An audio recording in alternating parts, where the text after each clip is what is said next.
लोक जनशक्ति पार्टी रामविलास के अध्यक्ष चिराग पासवान को अब एक नए साथी की तलाश है। दरअसल उपचुनाव में दोनों ही सीटों पर करारी हार के बाद से उन्होंने अब फैसला लिया है कि वो आगे के चुनाव गठबंधन के साथ रहकर चुनाव लड़ेंगे।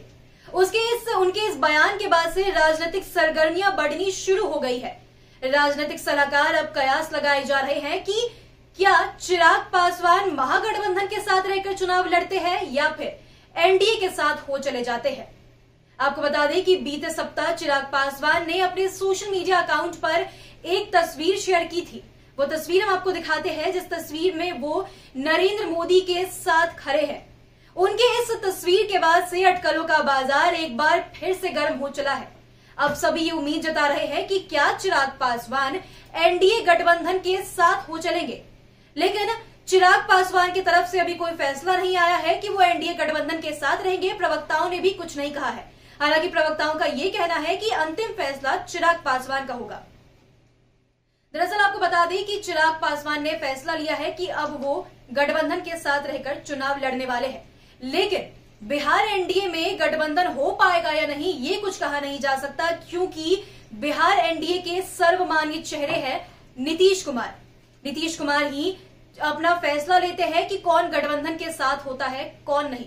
और ऐसे में बिहार विधानसभा 2020 के वक्त जिस तरीके से चिराग पासवान और नीतीश कुमार के बीच में टशन देखने को मिला था, उससे अभी कुछ कहा नहीं जा सकता कि क्या वो एनडीए के साथ हो सकते हैं या नहीं।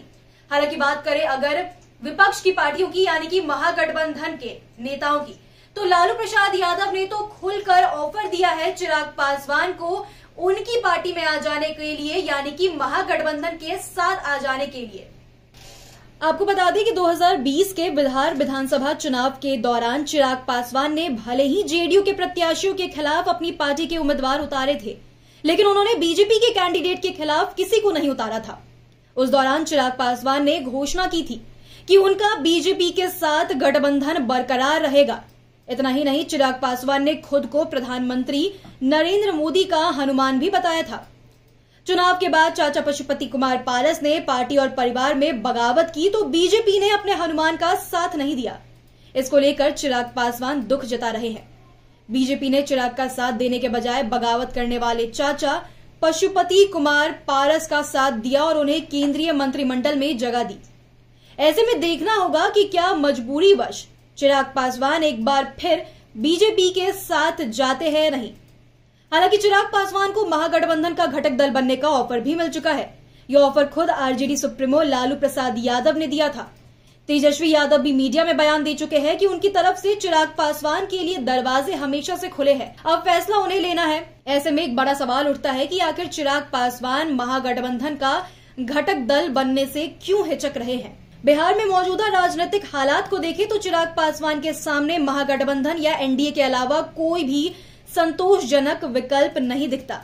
2020 के बिहार विधानसभा चुनाव में छोटे छोटे दलों के बने गठबंधन में जनता ने खास इंटरेस्ट नहीं लिया। ऐसे में कहा जा सकता है कि चिराग पासवान बिहार में महागठबंधन या एनडीए के अलावा कोई तीसरा गठबंधन बनाने का जोखिम शायद नहीं लेंगे। तो इन्हीं तरह की तमाम खबरों के लिए आप बने रहे हेडलाइंस बिहार के साथ। धन्यवाद।